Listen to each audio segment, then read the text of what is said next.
some of the persons here were with us at the Farmington Hills program on Sunday, and some were not. So if you didn't, it's okay. But what we discussed, I mean, I covered a range of things. I kind of got carried away with the range, but the focus was on 2 verses from chapter 13. And I mentioned that nature, the enjoyer in consciousness, or nature enjoyer in consciousness, is Prabhupada's rendering of the Sanskrit. But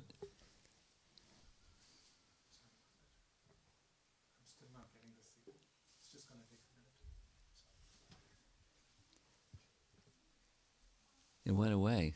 But so the Sanskrit for the chapter, just like chapter 10 of Bhagavad Gita.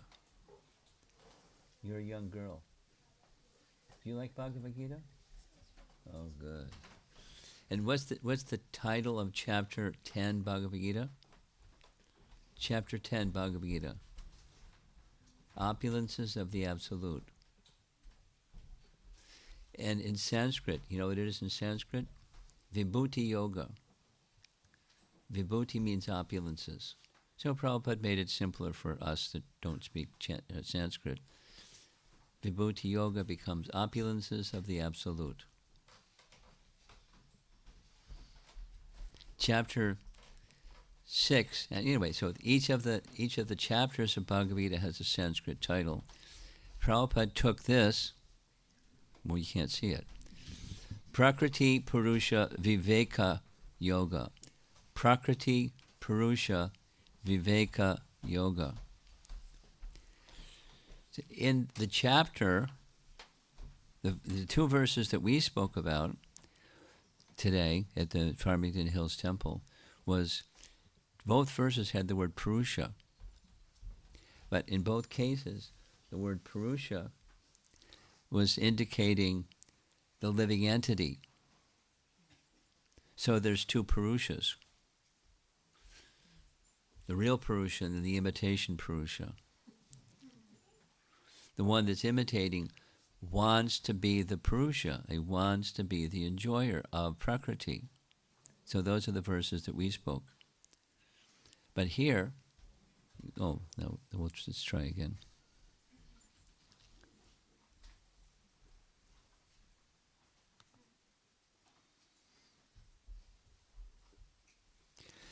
The real meaning, the higher meaning of Purusha is the Supreme, or the Lord. So this is a more direct translation of, or the way that Vishwanath Chakravarti Thakur translates.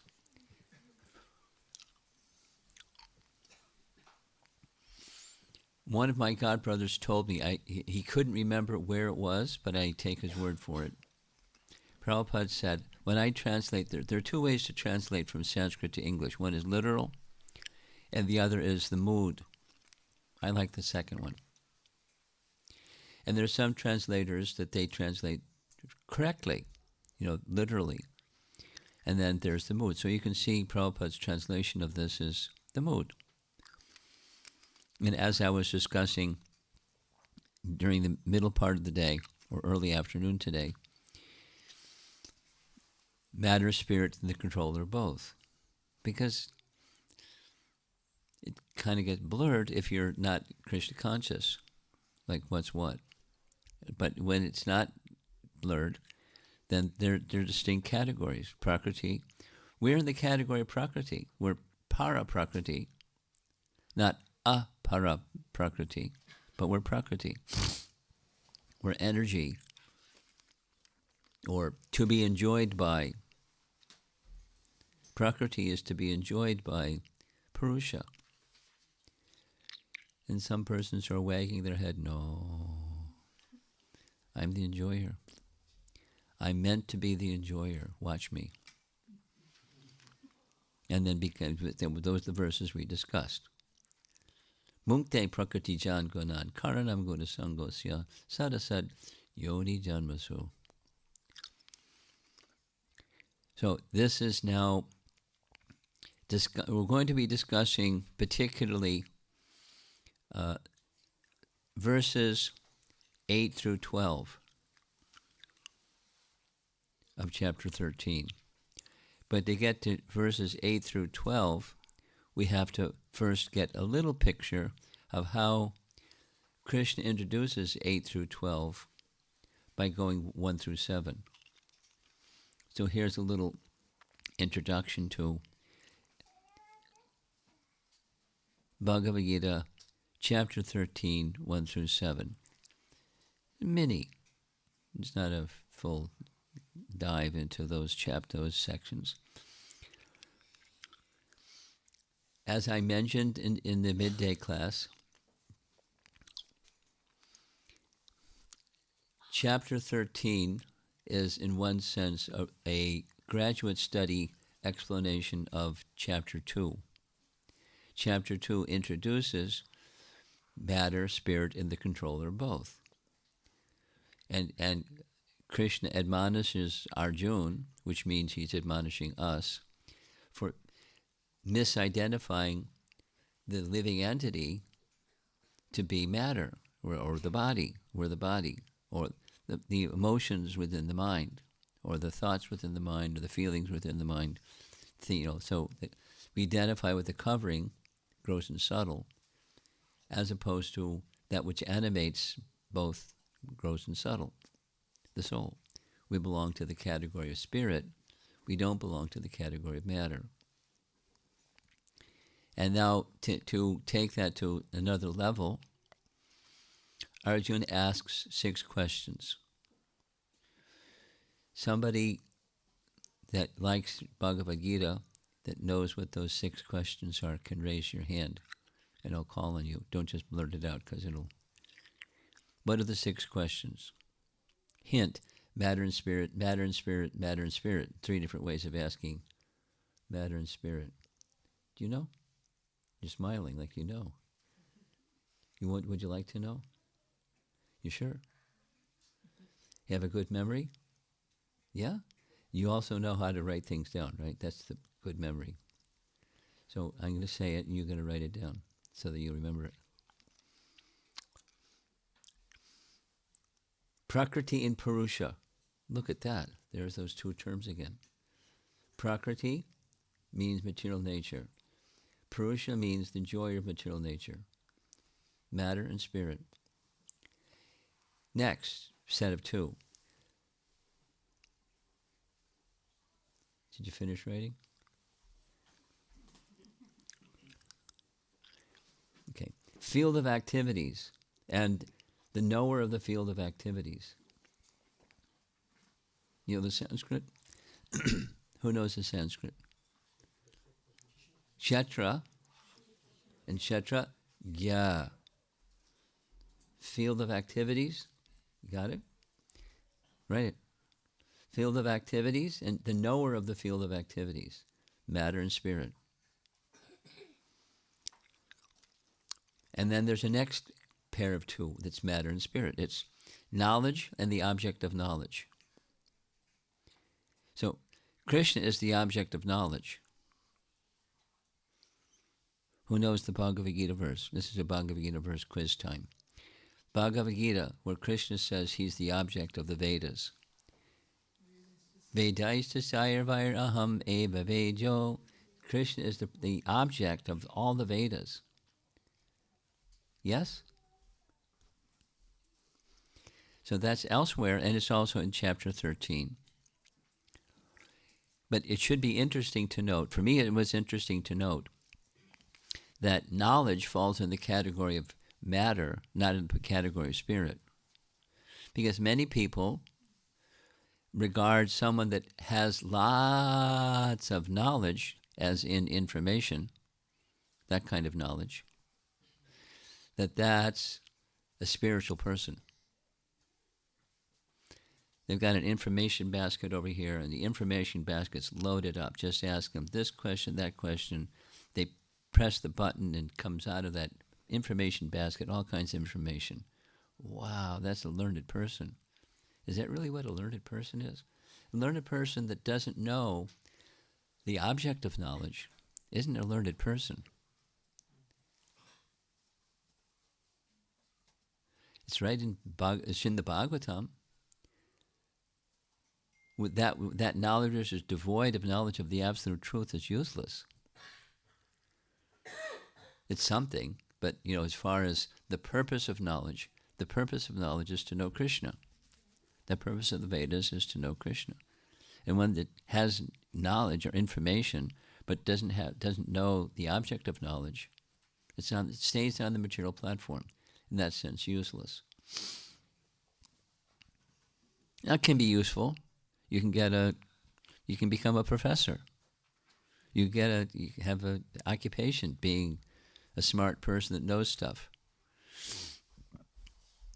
But the purpose of life will just pass.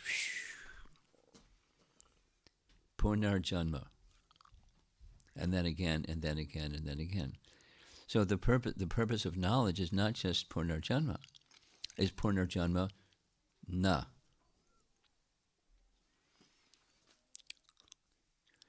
So in the beginning part, he kicks off the chapter. Arjuna asks 6 questions.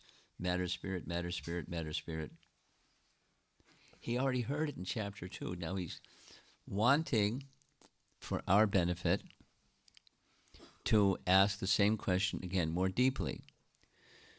So, but if by the time you got to chapter 13 and you've understood chapter 2 nicely, and you're all the way now to chapter 13, you can understand the topic of matter and spirit more comprehensively, and focus on the Parama Purusha, the supreme, the object of knowledge. So what's knowledge anyways? Let's hear what Vishwanath Chakravarti Thakur has to say. Do we have somebody new here that needs a little introduction to who is Vishwanath Chakravarti Thakur? Raise your hand if you would like an introduction to who that is. Okay, you all know. Since you all know, I can ask you who he is, right?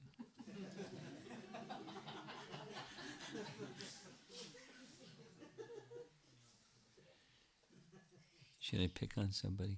Tell me, our Mardanga player over here. I know a little bit about Vishnu. That's what I want to hear, a little bit. So he's a guru. He's a guru. And so I know some other things, but just now it's slipped out of my mind. Good answer. Means you okay. Would you like to know that I'll tell you if you don't want to know. I just completed a 13-part seminar. One of those 13 parts was the life of Vishwanath. But so 12 parts on one book that's really skinny, on the stages of bhakti, explaining 2 verses of Rupa Goswami in a book, the 9 stages of bhakti. So Vishwanath Chakravarti Thakur, here's a nice one. You say you're 11, right? When he was 16, Vishwanath Chakravarti Thakur, he was born in a Brahmin family and he did Brahmana boy things. And when he finished Vyakarana or grammar, he began then studying, through the agency of grammar, he began studying the Vedas. But he had a special interest. His special interest was Rupa Goswami. And when he was 16, when I was 16, I was playing football and learning how to drive a car.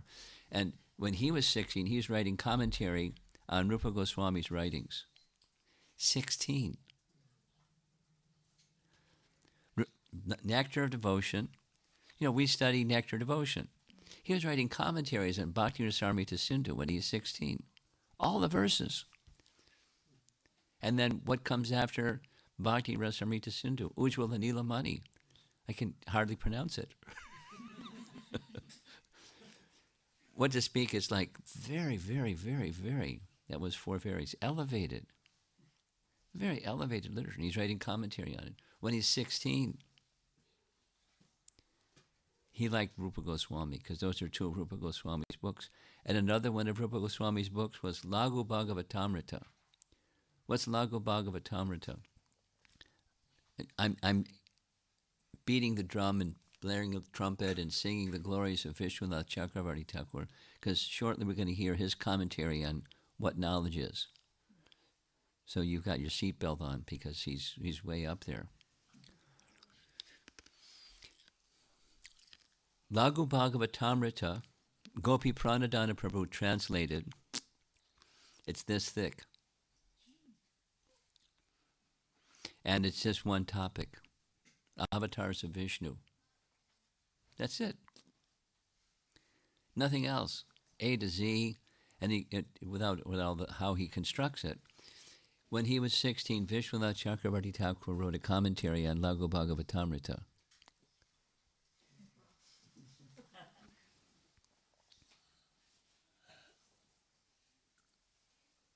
Those are 3 commentaries at 16. And then he became a Sanskrit teacher in a Sanskrit school. And then he gave his own grammar to help it make it easier. This was a personal composition, not just a commentary on someone else's, to explain how to study and learn Sanskrit grammar more easily. So he's still not 20 years old yet. Most of us, before 20 years old, were doing other stuff, but not Vishwanath. So what to speak of when he became Vishwanath Chakravarti Thakur wrote abundantly, and one of the things he abundantly did, he wrote a commentary on every single verse of Bhagavatam. He wrote a commentary on Bhagavad Gita, and we're going to read from his commentary. He wrote lots and lots and lots and lots. I better stop because I could go on for a while talking about Vishwanath. I've learned to like Vishwanath, and that's like with great respect, and whatever he says. So listen to what he has to say about what knowledge is. Perfect knowledge of the constitution of the body, the individual constitution of the soul, and the constitution of the supersoul is known in terms of Vedic literature as jnana. A little more than just having information in your information basket. He's paraphrasing what Krishna is saying. I consider knowledge to be the ability to distinguish between 2 knowers of the field, the jiva and the Lord, and the relation of these 2 with the field, or prakriti, or the body. Anything else I consider ignorance. Now this is Baladev. But Baladev, who is Baladev? Baladev was a student of Vishwanath. In the commentary, who wrote the commentary on Vedanta Sutra? Answer, Baladev Vidyabhusan. When it came time for a required commentary on Vedanta Sutra, the king of Jaipur, Jai Singh, sent a messenger to Vrindavan because Vishwanath was the superlative person to write that commentary. He was so old that he didn't want to go all the way to Jaipur. So he explained to his student Baladev A to Z. Baladev wrote Govinda Bhashya with the understanding that Govinda was dictating. Govinda Bhashya is not Baladev Bhashya, it's Govinda Bhashya. Govinda dictated, he wrote. But he was trained already before he went to Jaipur by Vishwanath Chakravarti Thakur. So foundational for understanding anything about anything and about anything to do with the Vedas. And the foundation of the Srimad Bhagavatam, it's the commentary on Vedanta Sutra. Vyasadev's commentary on Vedanta Sutra. Anyway, so what Baladev writes is like what Vishwanath writes because he's his follower. He said things in a different way and even said things different. But here we go. Here's an illustration to explain what's being spoken about in these first verses. You're a good note taker, right? Kshetra and Kshetragya. You got that pair? Check your notes and see if it's there. Is it there? Did you write it down? I'm picking on you. You got to respond. Look at me. Did you write it down?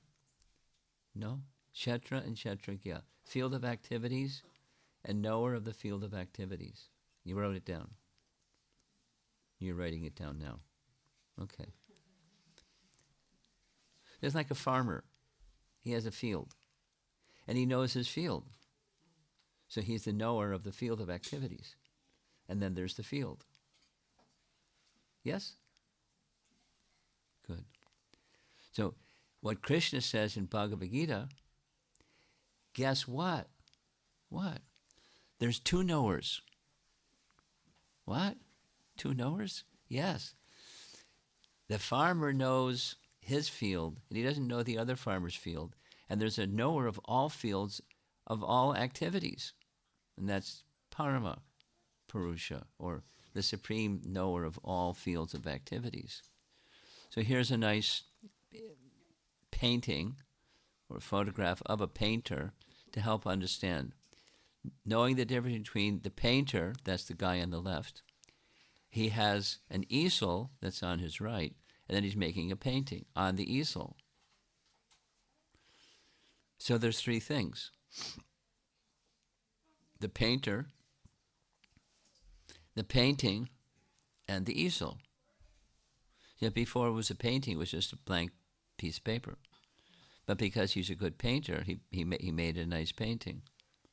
And look at his, has a very interesting style of how he's using his paintbrush.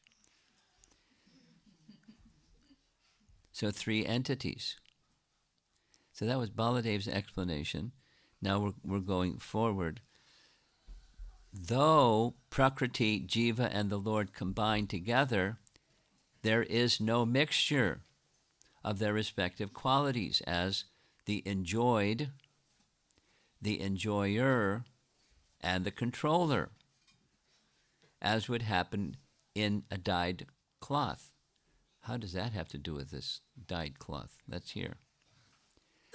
Thus, the writer of Vedanta, so who's the writer of Vedanta? Vyasadeva. Vyasadeva. Because Vyasadeva, under Narada's instructions, entered into a deep trance, and he came up with this explanation of Vedanta Sutra. But it's his composition. He wrote the Vedas and then summarized the Vedas in Vedanta Sutra. He's the author or the writer of Vedanta. Vyasa's composition says, na tu drishtana bhavat. What does that mean? The Lord is not attained by the material world. Again, Baladev. There is no contamination of the Lord. There's no contamination of the Lord like cloth being dyed, though he is in contact with Prakriti and the Jiva. The Jiva, though in contact with Prakriti, never becomes Prakriti, nor does Prakriti become the Jiva. What's going on here? There's a mixture. There's these three. That's the topic. There's nature, the enjoyer, and consciousness. This, like Prabhupada dedicated, he engaged the commentary of predecessor acharyas. I mean, when he traveled, he didn't have a computer. He had books. And one of the suitcases was books when he traveled. And when he was at night doing his commentaries, he opened up these big books, several of them, and would run his fingers across the page. And so he specifically tailored, customized, because it works well for the modern Western world, Baladev's commentary, dedicated Bhagavad Gita commentary to Baladev. But it's not, Baladev doesn't say stuff different than Vishwanath, teacher-student, right? Okay.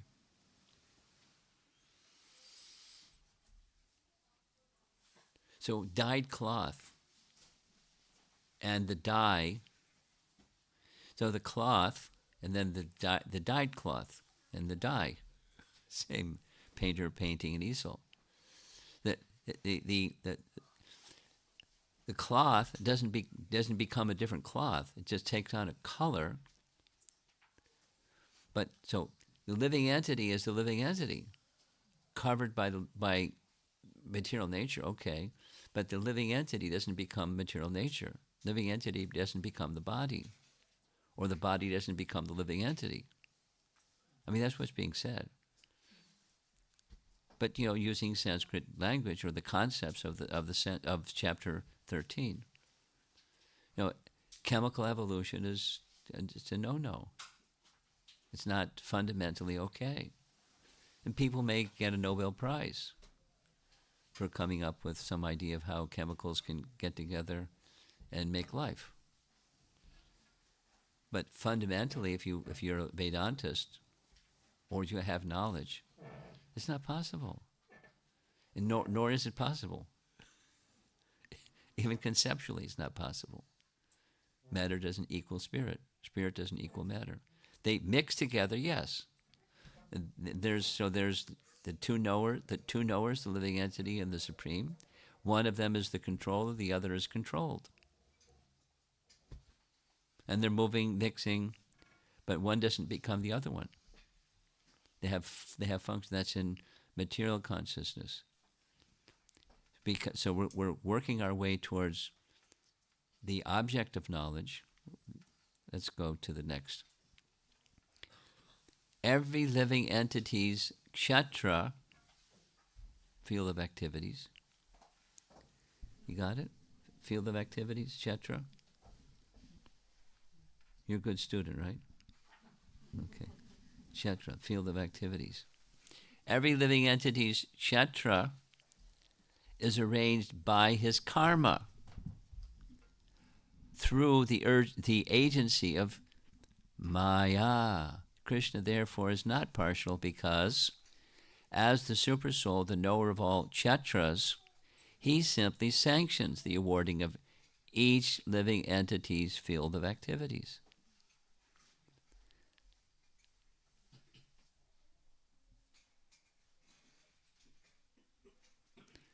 So he just did a quick summary of verses 1 through 7. I mean, that's part of verses 1 through 7. Now comes 8 through 12. This is the main focus for this evening. Krishna now explains the process of knowledge and liberation.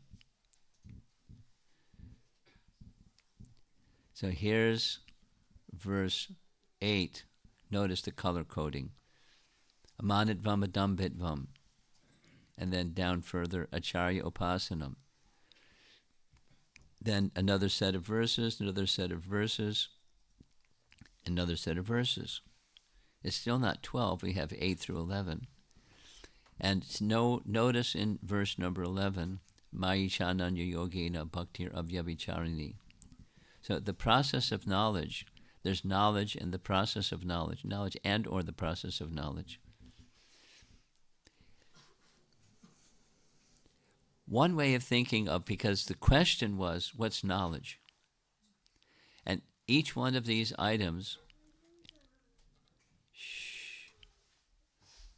each one of these items is a quality. But because one who has knowledge has qualities, and one who doesn't have qualities, sorry, Charlie, no knowledge. Something's wrong with this person. He's speaking like, Buddha. You're speaking like a learned person, but you don't have proper knowledge. Now this is knowledge. So it's a characteristic, amanitvam badamvitvam, and acharya upasana. Okay, so here's a nice description of each of these. We'll go through them. Notice these are in different colors. Amanitvam, humility, not expecting respect. And adambitvam, pridelessness, not becoming not wishing to become famous as a religious person or famous for anything. Ahimsa, we'll just go through them quickly.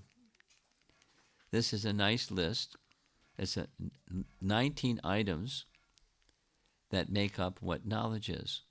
20 items.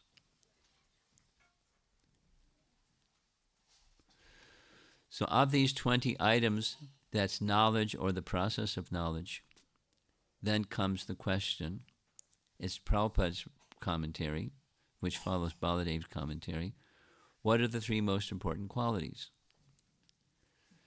So some of you know from that purport of 8 through 12 of Bhagavad Gita, chapter 13, what's the most important one out of the 20? The most important one is Maichananya Yogena Bhaktir Avyabhicharini. The process of knowledge terminates in unalloyed devotional service to the Lord. So, if one does not approach or is not able to approach the transcendental service of the Lord, then the other 19 items are of no particular value. Shrama evahi kevalam. Notpadi adyadi ratim. Shrama evahi kevalam. Without that affinity for the source of everything. Or affinity means engaging in service. Because otherwise, how can you understand the answer? You can't understand without service. The medium of understanding Krishna is through the medium of service. There's a very nice, in the biography of Bhakti Siddhanta, he had been, during his life, he was celebrity. This young boy over here, our child prodigy, the Mridanga player. When Bhakti Siddhanta was a teenager, he was known in all of India as the most celebrated astrologer. And he gave it up. He gave it up because it's material. I mean, he knew. My mind gets really puzzled. Like some of you were there for the class and you heard my explanation of when Bhagavad Gita was spoken. Let me tell you, I got really puzzled because I grew up for 50 plus years understanding something else, and I couldn't piece it together. Bhaktisiddhanta pieced it together, and he gave it up.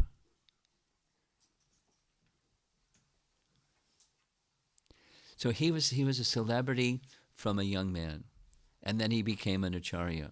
And as an acharya, he was known all over the world. One scholar from England by the name Professor Southers, he came all the way from London, not just to Calcutta, he went to Mayapur. The headquarters of Bhaktisiddhanta is in Mayapur, the Chaitanya Gaudiya Mutt was his headquarters. He went all the way there just to see him and to ask him some questions. When he came, Bhaktisiddhanta was busy. He, apologetically, please let me finish what I'm doing and I'll be with you shortly. Meanwhile, why don't you, there's some devotees over there, why don't you take this nice man to Professor Southers to do some service? I forget what the service was, but it wasn't something gorgeous. It was something like, cutting vegetables or washing pots or something that most of us get to do when we visit a Hare Krishna temple. That's what I did. Anyway, humble service is nice. And when Bhaktisiddhanta was finished, he sent a messenger, bring this Professor Southers to come see me. What were the questions you would like? I have the answers already. I got realizations just from doing service.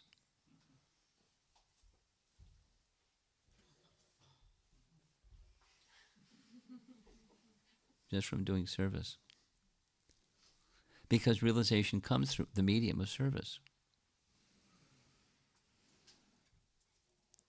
Not just work, but with devotion, because the man was sincere and he got the answers. I don't have. Thank you very much. He didn't have any further questions. He got answers.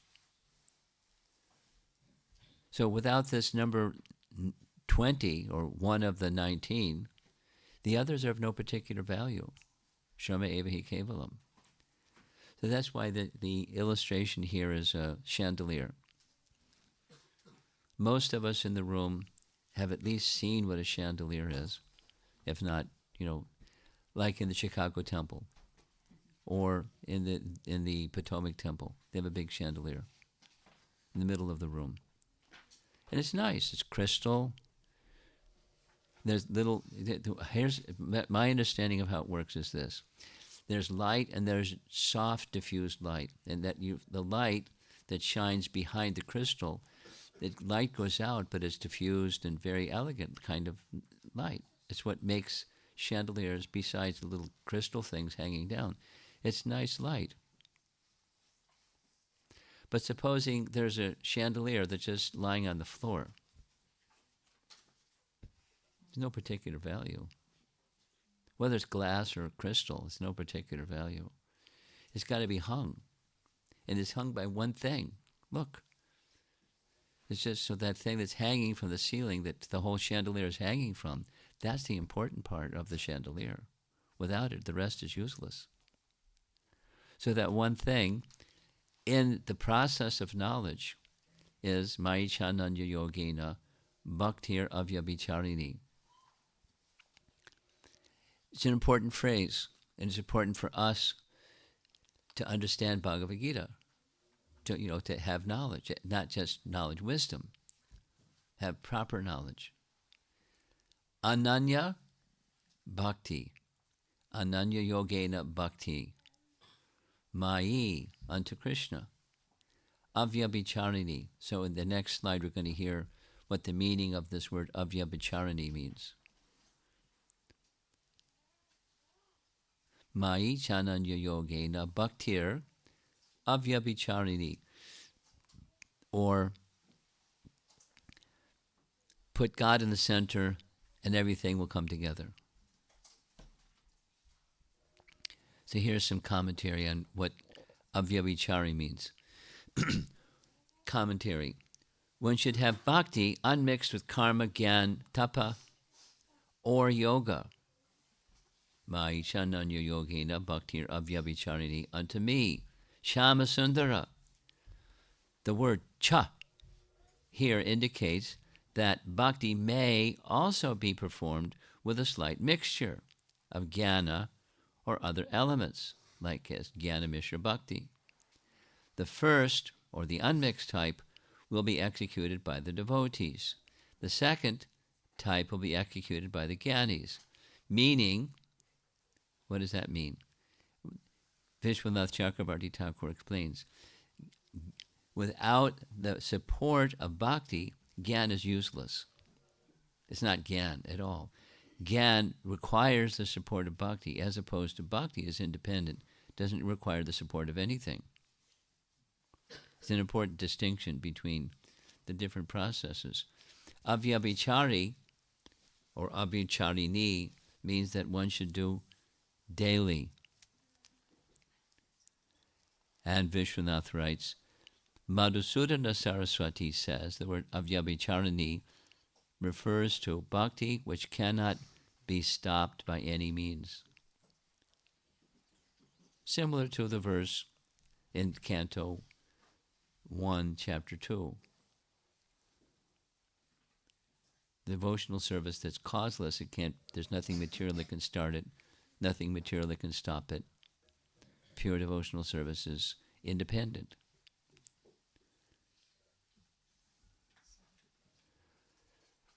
So what's going on? I'm halfway done, but we're outlining the first 13 verses of Bhagavad Gita, 12 verses of chapter 13. And the phrase this is one of the phrases that's most important in that process of knowledge. Acceptance of the spiritual master, Acharya Upasana.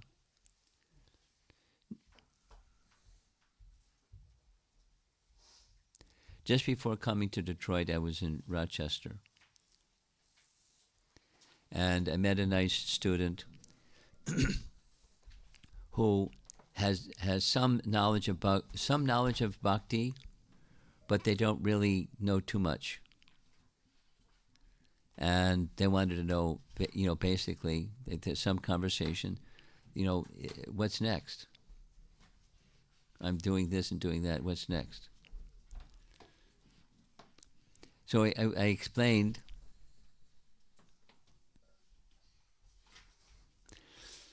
the stages of bhakti. There's the preliminary. What's the preliminary before bhakti begins? What must be there? Adau Shraddha, preliminary faith. Long description of what that means and how you get preliminary faith.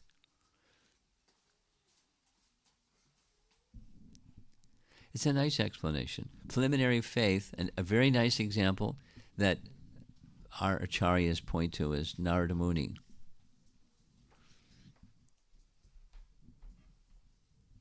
I'm looking around the room, looking for someone to pick on. Young people are nice to pick on. You want to be picked on again? Okay. Had enough, okay. Okay, maybe one of the adults. Anyway, who was Narada Muni before he was Narada Muni? He was Mr. Nobody. He was an insignificant nobody. He was the son of a maidservant. His mother, there's hardly any mention of who his father was. He must have had a father, but no mention of his father.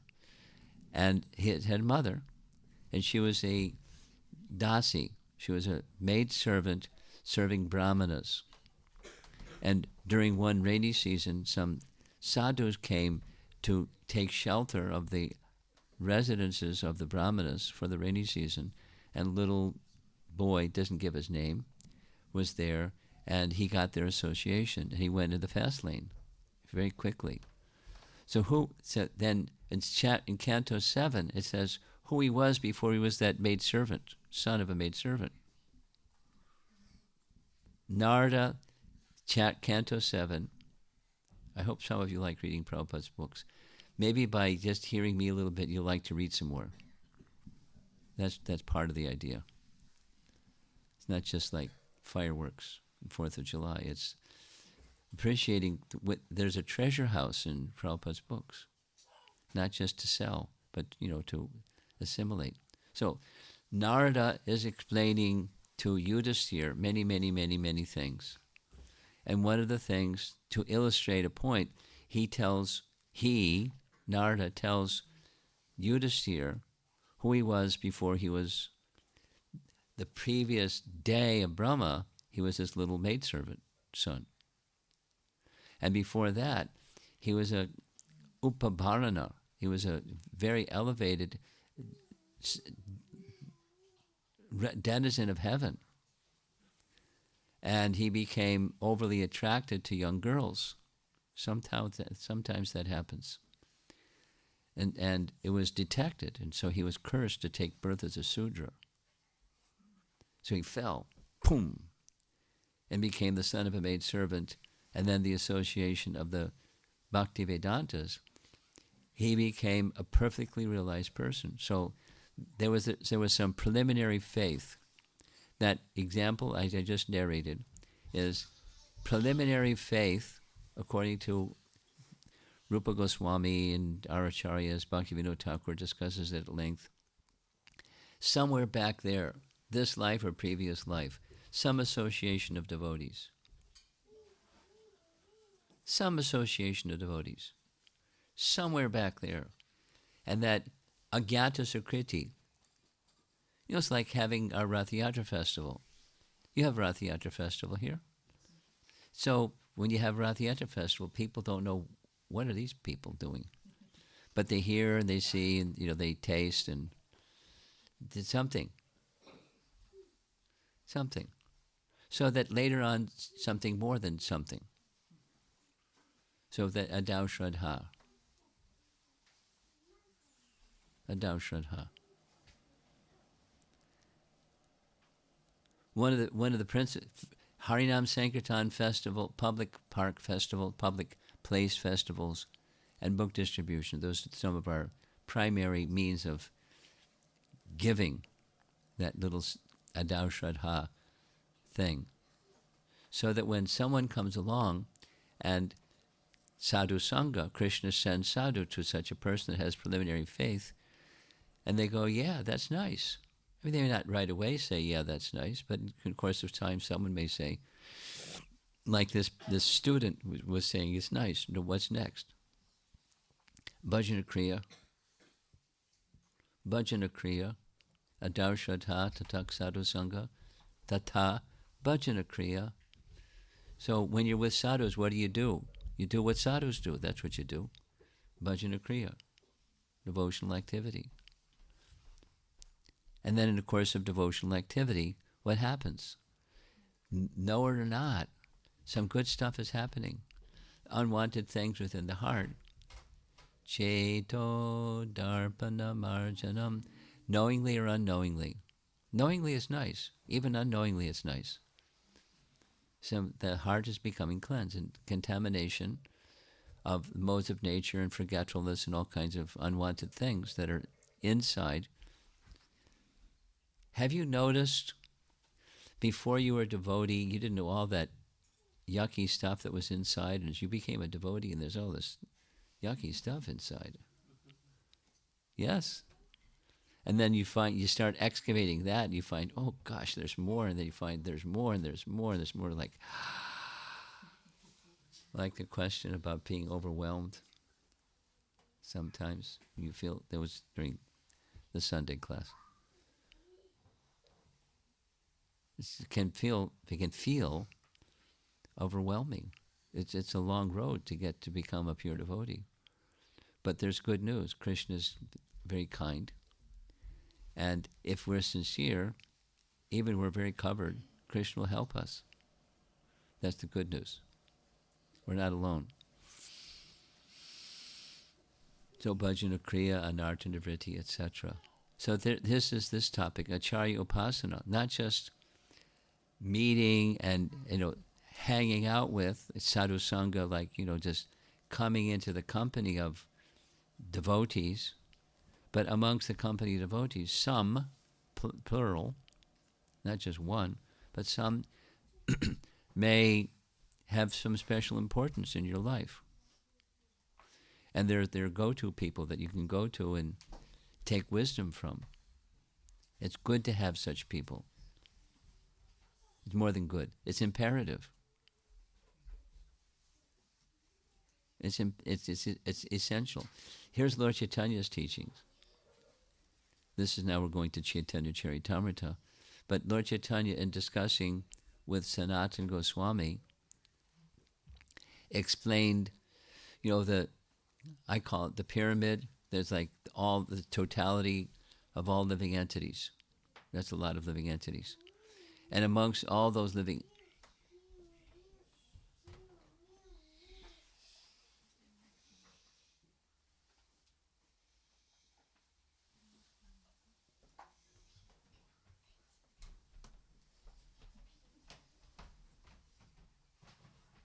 it worked for 2 minutes at least.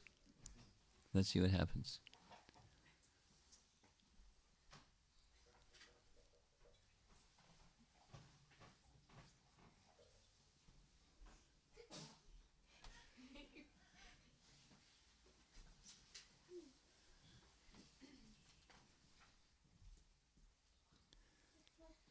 knew it.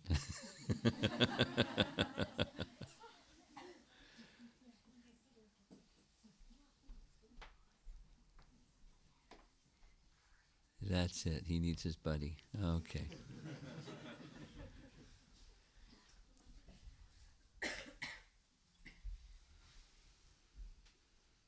Sadhu Sangha. Playmate Sangha.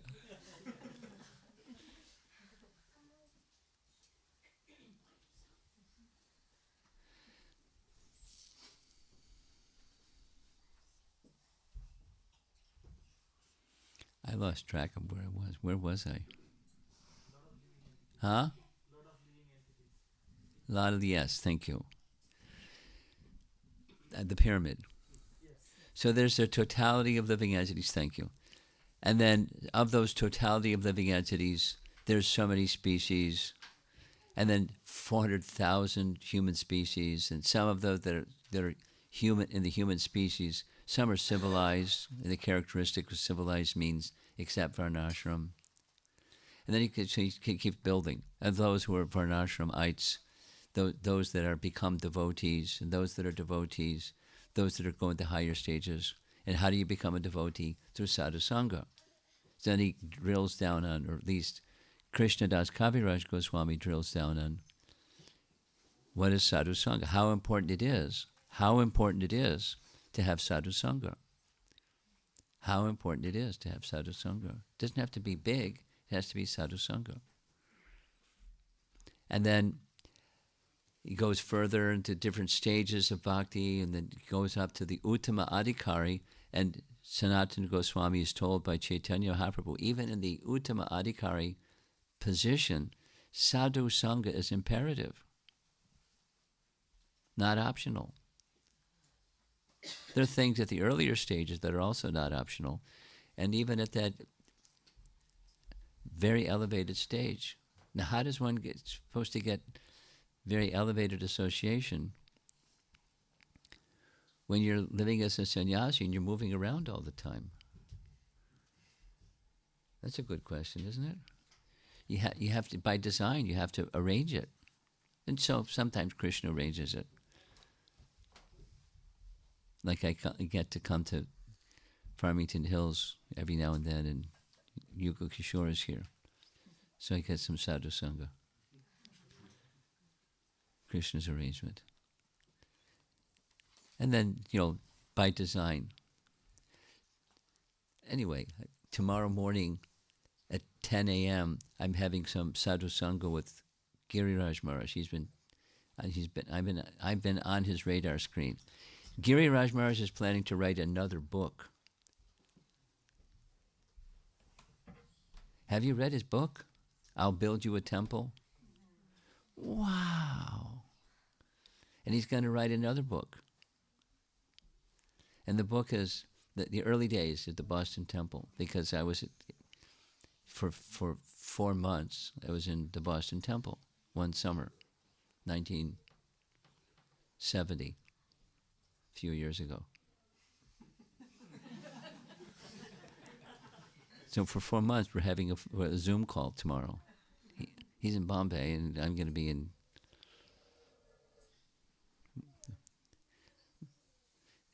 Zooming with him. And, so we get sadhu sangha.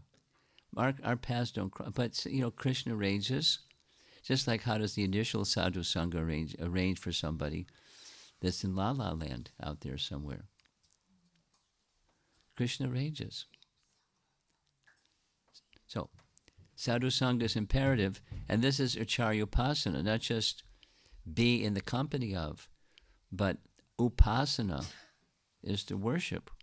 And worship means, as the painting is showing, is hearing from and then living by the instructions, letting those instructions go to heart, and then living by those instructions. Very nice principle. So there's 2 principles.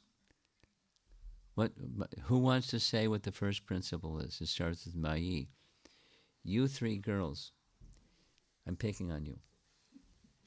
You 2, you 4, 5. You had 6 of you.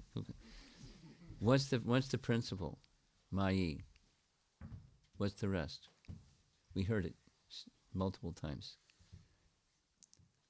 Mayi chananya yogena bhaktir. What's the last word? Avyabhicharini.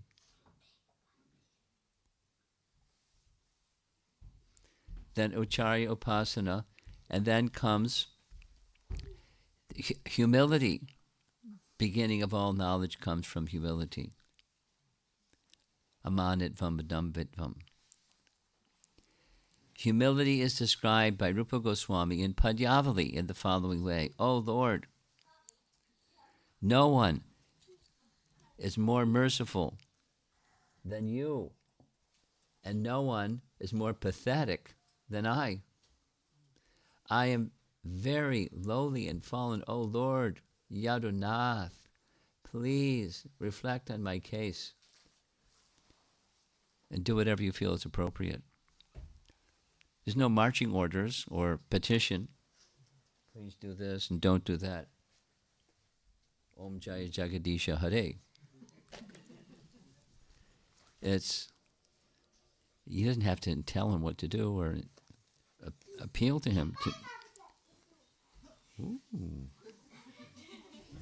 Ooh.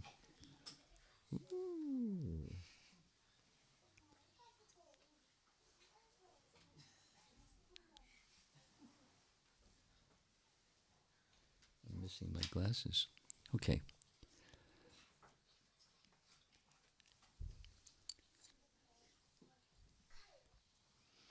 Humility is the absence of something, but in the proper humility, there's the appeal for a superior. Help.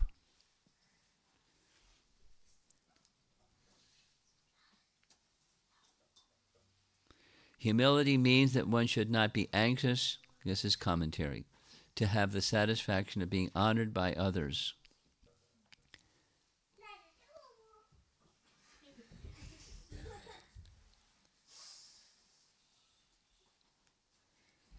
Mother Teresa is a nice example. If you are humble, nothing will touch you, neither praise nor disgrace, because you know what you are.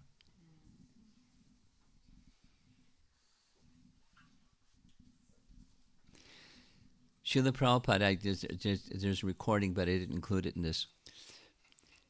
Way back in the 60s, and Prabhupada is in New York City, and the New York Post had a phone interview with Prabhupada. Swamiji, you came all the way to America from India. You must have a message. Could you share with us what is that message? Like open the door. He can say anything he wants. Know yourself. Pause. Reporter. Know yourself. Prabhupada. Know yourself. Okay. Because we don't know who we are. And if you don't know who you are, good luck getting anywhere. Try it. Ask somebody, who are you? And you know what kind of answer you're going to get. Do you get if you get the covering, but you don't get the person. So, but if you know who you are, or know, in her words, know what you are, then you can be humble. If you are humble, nothing will touch you, neither praise nor grace, because you know what you are. No, so what we are is we're servants. We're Mami Vangsa Jiva Loke Jiva Bhuta Sanatana from earlier parts of Bhagavad Gita. We're tiny angsas, little speck, part of expansion of Krishna, qualitatively like Krishna, but very, very tiny. And that part is meant to serve the whole. How many times did Prabhupada say that over and over? The part is meant to serve the whole. Separated from the whole, what's the part? Supposing over here on the floor there's a screw. It's worthless. Goes in the trash bin. But that screw, someone could spend a lot of money to get that little screw if it makes the machine work. So the part is meant to serve the whole. Its value is its service to the whole. And apart from service to the whole, So if you know who you are or what you are, then it's easy to be humble because we're really small. It's true. We're really small. And then it's the opposite. Supposing, this is now Madhurya Kandambini again, but supposing you think what's good is to be pious because when you're pious, you feel something. You feel good, and you do good, and it's good for others. So you try to be pious, and there's fruits of piety. What's the fruits of piety? Something you can become proud of. And pride is the nemesis to humility, or nemesis, the inscrutable, inescapable agent of someone's downfall. Pride destroys everything good. And pride is the mind portion of the material I and mine. So those of you that like Bhagavad Gita and Bhagavatam, aham mameti. It's in second canto over and over again. Aham and mama, I and mine. And the mind portion is that which comes from me, like my work. And from my work comes some result. And the result is mine because it came from me. And then I'm entitled to be the enjoyer of mine. So what falls in the category of mine? My house, my family, my car, my, fill in the blank, my stuff.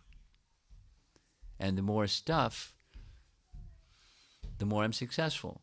The more quality stuff, the more successful, the more and the more and the more. That's, because I want to be the enjoyer. And with that enjoying propensity comes pride. But pride is very problematic. We don't want to let go of all that stuff. But we're struggling with the stuff. And somebody wants to give us a helping hand, and we're stuck. Knowledge doesn't go in when you're proud. So the solution is humility. So how do you become humble? Well, you get kicked a few times. That's one way. But then after you get kicked a few times, then you get humble a little bit, and then you get proud again. It's insufficient. Bhakti is sufficient. It takes care of the whole thing. Bhakti Siddhanta, give up pride, the weeds that choke the creeper of devotion.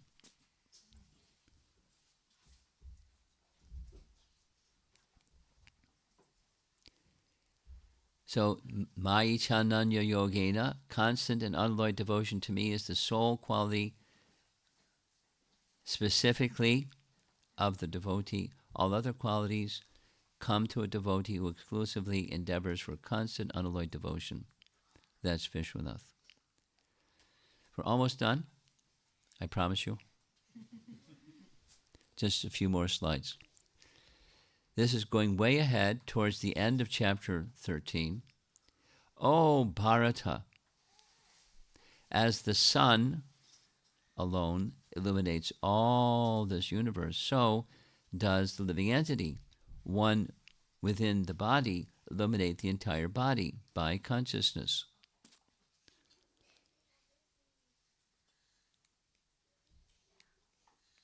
And then, the very next verse. Those who see with eyes of knowledge the difference between the body and the knower of the body, and can understand the process of liberation from bondage in the material nature, attain the supreme goal. So Krishna is that supreme goal, and he speaks of the supreme goal. So here's a very last slide. From Hitopadesh, this isn't Bhagavad Gita. Rare to find these four characteristics in combination. Charity, accompanied with sweet words. Knowledge, without pride. Valor, with forbearance. Wealth, with charitable disposition. And having any one of those is very nice, and having the combination of those four is very beneficial. So reading Bhagavad Gita gives us like the indicators, the signals, the signs that we're headed in the right direction, and there's the right direction. It's like, your GPS. And if you get off course, the GPS will tell you you're off course and how to get back on course. But so keep your GPS on and make sure you put the destination in. So here's some of the items of Bhagavad Gita telling us what the destination is.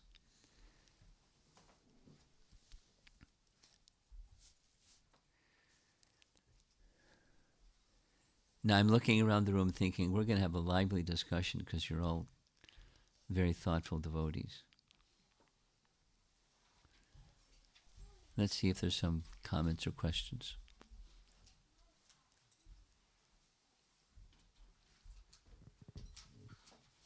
Yes, one up front.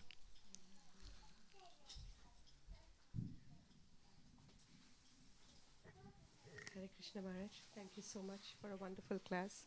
Maharaj, when you were explaining that, you explained the 19 qualities and then you went on to say the most important quality, which is one does not approach or is not able to approach the transcendental services of the Lord. So for me, one doesn't approach, I can understand, but what is not able to approach? Can you elaborate on that point? Well, that's a nice question. There's nothing that can check, and therefore there's unable to approach, because at least internally one can approach. There's nothing that can start and nothing can stop bhakti. So there's nothing that can stop bhakti. So what is it that one is unable to? It's an internal obstacle. It's not something outside.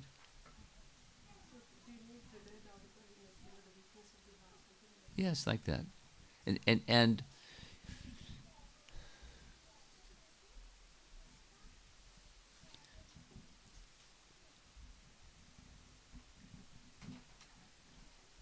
could somebody help these two little boys in the back find something better to do than play games?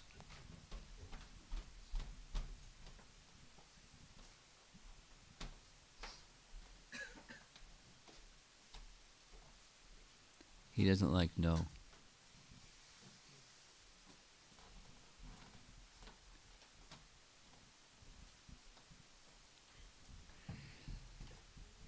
I'm thinking, I'll give two examples. One example is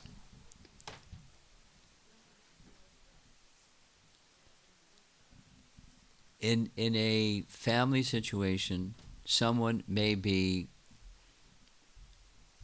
in a family situation where the other family members and relatives and so forth, they belittle bhakti.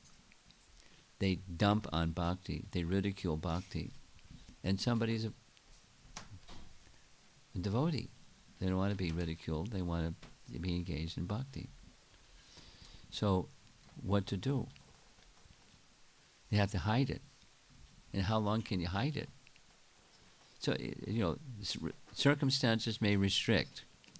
Or the other example is in China. The government and families, the circumstances may be such that people have to hide bhakti. But bhakti, if it's inside, it's going to come outside. Whatever's inside is going to come outside, not just bhakti. So now what? So if circumstances seem to restrict, ultimately nothing can check it. Ultimately nothing can check it, nor can something create it. But it can be hindered at least, circumstantially.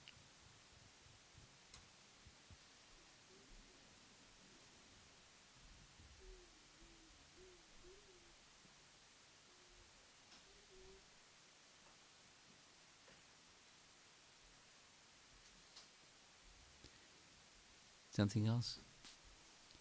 My mind is still going on other examples that are responsive to your situation, your question. Hare Krishna Maharaj. Um, this question was triggered by the description of Narad Muni's life prior to the son of a maidservant as being in the heavenly Udavarana, planet. Yeah. So I was just reminded that growing up, I don't know the source, but I had this understanding that the demigods want to take birth on planet Earth because they can practice Krishna consciousness and, I guess, go back to Godhead. It's there, and I don't know where it came from, but I I don't had. either. But it's one doesn't need to. One can go back to Godhead From any position. from anywhere in Yeah. this material world. Yes. From any position. Okay. So you've answered your own question. Yeah, I just wanted clarification, and I didn't know where it came from. I don't either. No, it's a misfortune to fall to the material world. What to speak of to become, a demon, Vritrasura, cursed by Parvati, to become a demon. But he didn't become a demon. He remembered everything, his full Krishna consciousness, because he was fully Krishna conscious. It was her misunderstanding, so he accepted her misunderstanding, but he didn't lose his Krishna consciousness. And that's not a demigod, that's, a pure devotee.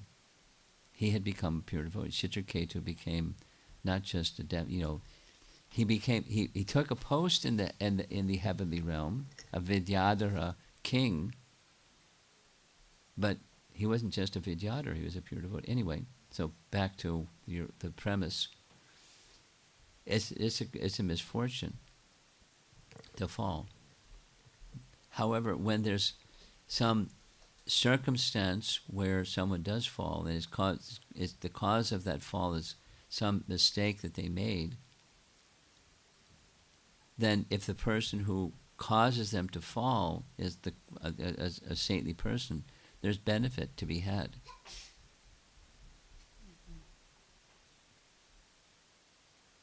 Without this example, that example.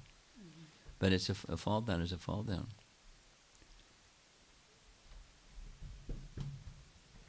Indra offended Brahaspati and he became a hog. And then later he was visited and I'm too busy to have my piglets and my duties down here, so I have to continue. So it's not directly a benefit per se. Depends on the circumstance. And so it is possible, the way we practice Krishna consciousness here, because it's described in the heavenly planet, it's much easier to enjoy. Right? Yes, well, but it's still. It's not easier to enjoy. There's much more to enjoy. Mm-hmm. It's easier to become enamored by the enjoying spirit. But one can be the enjoying spirit accompanies all living entities, even the most impoverished.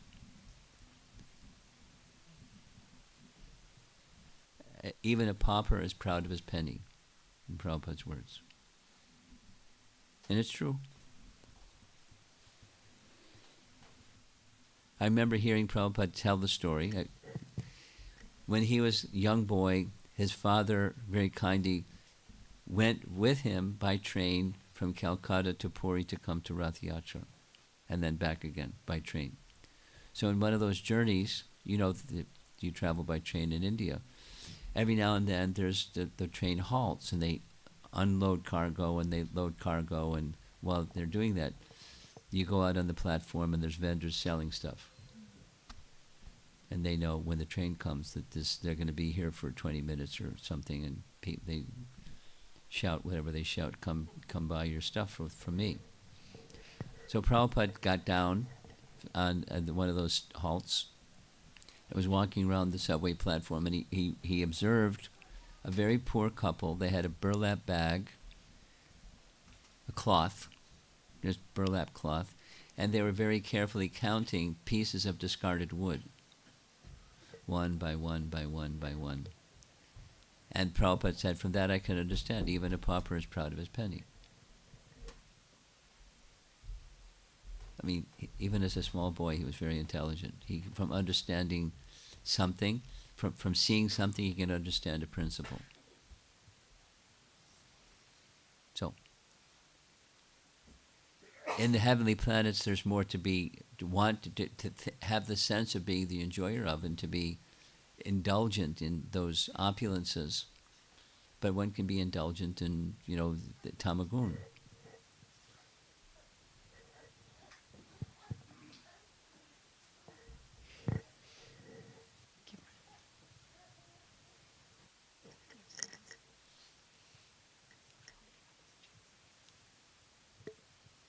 Yes.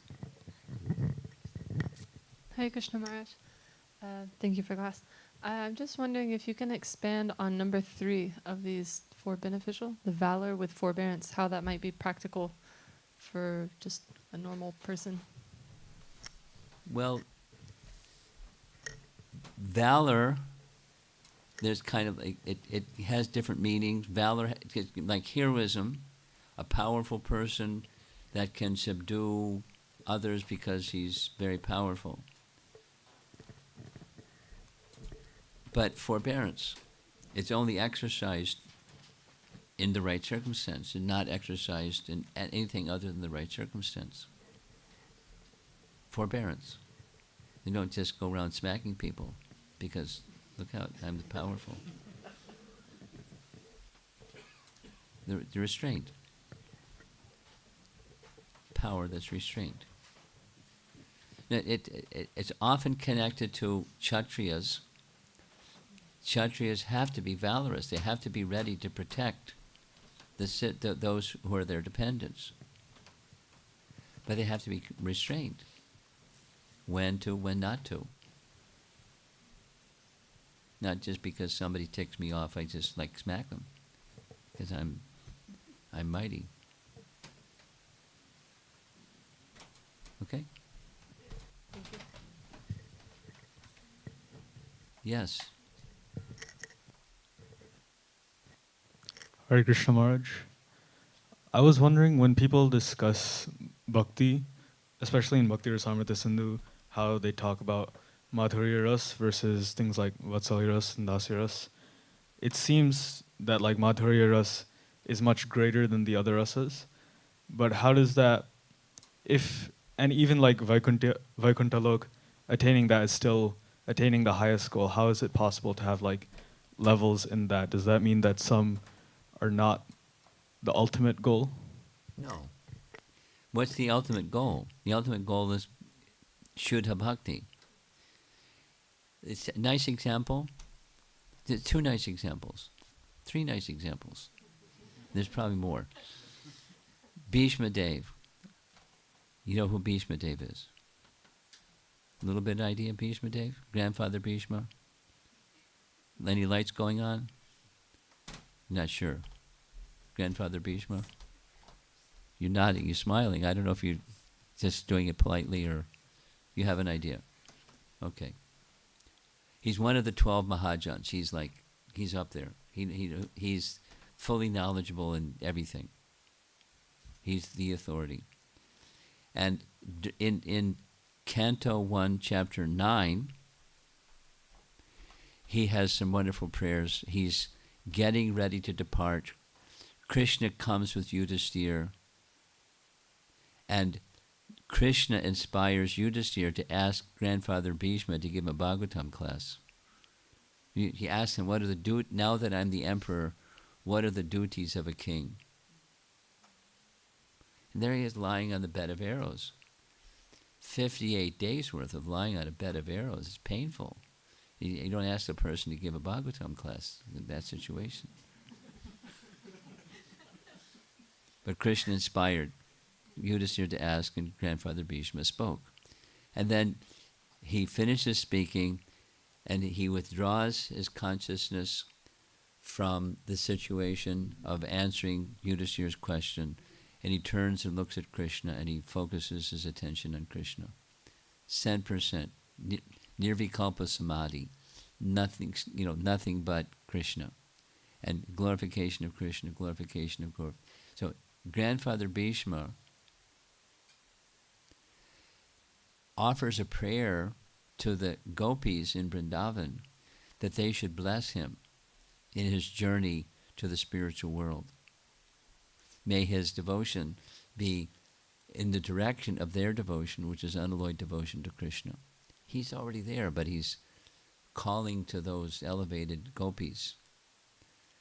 And his destination is not Goloka.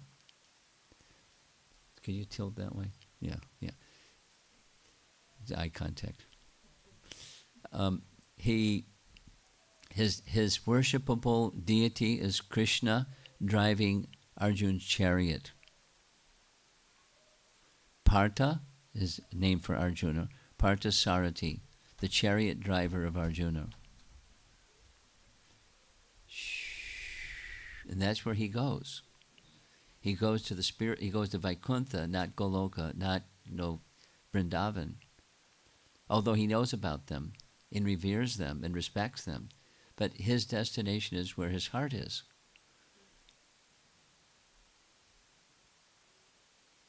That's one example. Another example, in the previous chapters, Queen Kunti. She marvels. Kunti is the mother of the Pandavas, right? Yes. And Krishna and Arjuna, they're like, they're almost the same age, and they're buddies. They're not parental affection, sakyarasa, friendship. They're almost the same. So she, Kunti, looks at Krishna like she looks at her son or her sons. But she knows there's a distinction between her son, Arjuna, or the Pandavas, and Krishna. Krishna is the supreme. She knows that. And she marvels at her affection towards Krishna is like that of a mother. And she marvels at the affection of Yashoda, because her love is more intense than Kunti's. And she knows it. She's not envious. She just understands it. And she knows that Krishna is submissive to her love. So much so that when Mother Yashoda is chasing Krishna with a stick, he cries and rubs his eyes and boo-hoo. And he's actually fearful. It's not crocodile, drama. He's actually afraid of the little stick in Mother Yasoda's hands, and she's bewildered by that. It's, so there's examples where one understands the elevated nature, but it's not theirs. So what's special? The special is back to Yogal Kishore's question, the degree of intensity of their submission. They just threw everything else out the window, and everything is Krishna. So their love is unequaled in the eyes of the followers of Chaitanya Mahaprabhu, because it was the view of Chaitanya Mahaprabhu. Vrajavardu Vargena Va Kalpita. They're the greatest of all the devotees of Krishna. So it doesn't mean let's change, let's be envious of them, or let's become them, or something like that. They are who they are, and we are who we are. And Grandfather Bhishma wasn't going to, give up Parthasarati for anything. Although he looked up to the gopis. Just responding to your question a little bit? More? You're good. Okay, behind you there's someone. Hare Krishna Maharaj, thank you for this wonderful class. Maharaj, my question is regarding the humility. You mentioned that the beginning of knowledge comes from humility. Yeah. And then the definition of humility, when we read, not to be anxious to have the satisfaction of being honored by others. That's very deep, but like deep inside, there is that subtle thing that I am looking for name, fame, adoration, distinction. Yeah. So the knowledge that we gain right now, What? Say the last part. like name, fame, adoration, distinction, Yeah, yeah, those are the subtle forms that's always there. yeah. So my question is the knowledge that we gain in the current stage when I do not have that real humility. So what kind of knowledge is that? Because as per the definition, the Well, knowledge, it's not what real knowledge is. It's what that's what it is. It's cosmetic, but it's not what real knowledge is. It's information, but not wisdom. It's not inside, it's cosmetic. And wait a while, and that person that's got cosmetic humility, pinch them, and they're going to say, ouch. Or a circumstance takes them beyond the cosmetic, and something else comes out. Because it's not genuine. So it's back to what Mother Teresa said: know what I really am, or know who you really are, then nothing can touch you. And otherwise, not only something can, something will. So mode of goodness isn't transcendence. Sattva guna is not Shuddha Sattva. There's always the other modes mixing, and sometimes the other modes predominate, and then they recede, and then mode of goodness again. But humility it doesn't change. When it's genuine, when it's like, with full not just genuine, when it's with full realization. So we're not there yet. We're striving. That's nice. Keep striving. And sadhu sangha and bhajana kriya. Keep the process going. Is there more on this, or you're okay? thank you, Maharaj. Okay, I think we're good. Srila Prabhupada ki jai.